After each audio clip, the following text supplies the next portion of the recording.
meshing process with you guys, all the different parts coming together.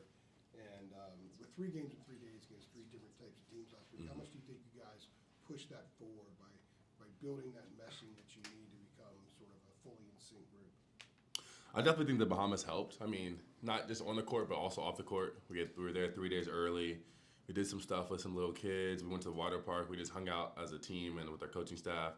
And it's kind of having to prepare for 3 really good teams in 3 days with quick turnarounds has really helped us for the season. From how much does the off the court stuff help the on court stuff when you're trying to get you? Because you guys have a lot of different styles of play. Right. But does being strong off the court and meshing off the court kind of help you sort of recognize guys' games a little bit better when you're on the floor? Does it kind of make that stuff go a little bit smoother? Definitely. I mean, it's kind of just getting to know everybody and building chemistry off the court, I think helps on the court. I mean, you always play better with your friends, and I would say that in general, everybody on this team, we're all good friends. We all hang out. I mean, we all text each other. We're all active in the group chat. We all know a lot about each other, and I feel like the Bahamas really help with that. Harrison, I meant to ask you the other day, do you personally think the Nova game, did you get caught up maybe too much into the physicality of it, like trying to give it back a little bit? I don't know if I would say that. I don't know. I mean, the last call that I got, the little charge call, I feel like Right. it's going both ways. But I mean, at the end of the day, I didn't get the call, and I also had a technical foul that I think I could have been smarter and used that foul elsewhere. But I mean, it was a physical game, and we just matched their physicality. And I guess I asked that just, knowing obviously you expect a physical battle with Tennessee too. And like, how do you, from what you've seen of them so far, how do you think that matches up to how Villanova was and what you all can expect and what you need to be ready for? I mean, we haven't finished a complete scout. We're finishing that today in practice, but we know it's going to be a physical game. We know they have 8, 9 really good players, deep team. We know we have to be physical on defense, physical on offense, and be ready to go because they're coming. They're trying to beat us. They're coming off 2 losses, I think, in Maui against 2 good teams, but still 2 losses. So we know they're going to be motivated and be ready to go. Harrison, before you guys went to the Bahamas, you hadn't played tough competition yet, so you don't really know how good you are. So coming out of that, finish against Arkansas, did you feel like that gave you guys some belief that you can carry over? I mean, I think we already had belief. It's just showing everybody else. And we played FAU in a scrimmage, and so we kind of knew what we could do against better competition. It was a secret scrimmage. But for us, just kind of showing the world what we're able to do and showing the world how our team is. I feel like we have a lot of really good pieces. Everyone does something a little bit different, but everybody brings something really good to the table. Harrison, what's your comfort level offensively with the rest of the guys right now? I mean, as high as it's ever been. They have confidence in me. I have confidence in them. I like the way we're playing, sharing the ball. Everyone knows their spots, and I feel like the roles are everyone's getting their role. I mean, we're still defining roles because we're still at the beginning of the season, a brand new team, but I think everybody's kind of fitting into their role and kind of figuring out where they need to be on the court. Is there like one thing that gets you into a game? Like, is it handling the ball early? Is it getting a post touch? Is there something early on in the game that gets you into that flow? For me, it's just an energy play, like a steal or a charge or, I don't know, just someone screaming or like, I don't know, Cormac or somebody just screaming gets me going. Speaking of Cormac, obviously wasn't able to play in the Arkansas game, was described as almost another coach on the bench. How do you see that? I mean, yeah, I think he's 25 now. Yeah, he's been here.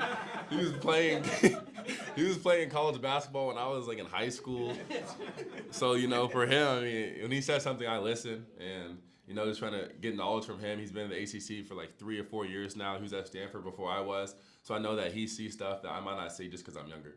So, I mean, on the court, Arkansas game, he was telling me stuff about I had 2 turnovers. Example, I had 2 turnovers where I turned my back and I would spin and they would come get it. He told me stop spinning. I stopped spinning second half and it started working. Yeah, was that, do you remember like on the bench or in a timeout, or when did he kind of pull you over? It was in timeout right after the coach started talking. Stopped talking. We were walking out to the court before the ref gave us the ball. He walked up to me and said it real quick. In terms of your 3-point shooting, 48% so far early in the season, is it a matter of just a confidence thing, or do you think you're getting different looks with the offense this year than what you might have been getting at Stanford? I think it's a combination of both. I'm not having to take as many off the dribble shots that I take. Last second shot clock. I mean, we don't really get to the last second shot clock a lot because we play so fast. But in general, I'm not really taking last second threes. I'm more aggressive towards the rim. And then most of the threes I'm taking are catch and shoot step in threes, which at Stanford, I'm pretty sure I shot like 40 over my 2 years on just catch and shoot threes. And those are the shots I'm taking mostly here.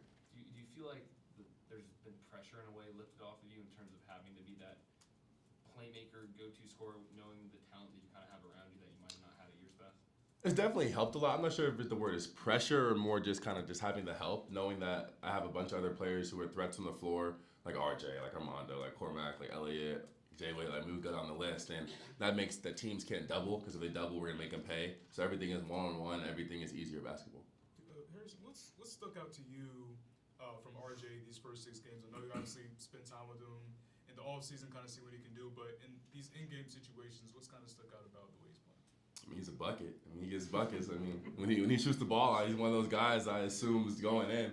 I mean, I'm supposed to crash the glass every possession, but when he shoots it, I tend to just get back on defense because I assume it's going in. But just really his leadership.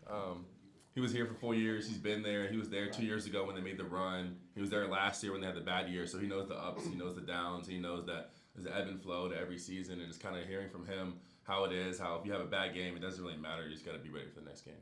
How would you compare and contrast his versus Armando's leadership styles? Because they've both been there for those things. Being Right. said. Armando's more. RJ's more of our on-the-court leader. Like he breaks up the huddles if we're having a bad practice, and the coach wants, instead of the coach bringing us together, he might bring us together. Where Armando's more of like he kind of makes sure you're all right at all times. Like I'm new to the campus, so if I have anything, I know I can call him. Like if anything goes down or anything happens on campus, Armando's 100% the person we'll call. What have What do you you think made? when someone described your game as an old man's game, like a late 80s, early 90s game? They can call my game whatever they want. I just try to do whatever I can. Have You you know, heard that much? I had that since I was in high school. People have been It's saying sort of a that. combination. Some people were talking about last week. We said, you got an element of late 80s, early 90s NBA, and a 2023 game as well. So take us through. What is that? What is your game? Tell us what you think it is. For me, I think my game is I'm very versatile. I mean, I kind of just take whatever the defense gives me, and I think I showed that a lot this weekend. Villanova game, I shot a lot of threes. Same with the Northern Iowa because the way they were playing, they're kind of packing it in because we were bigger than them.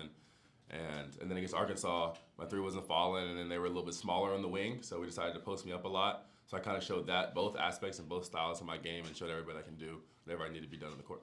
The backing in a guy, that's not something you see a lot now, especially from wing players. Is that something that you've just always done since you were young? Were you playing maybe in the 5 when you were a kid, so you had to back people in?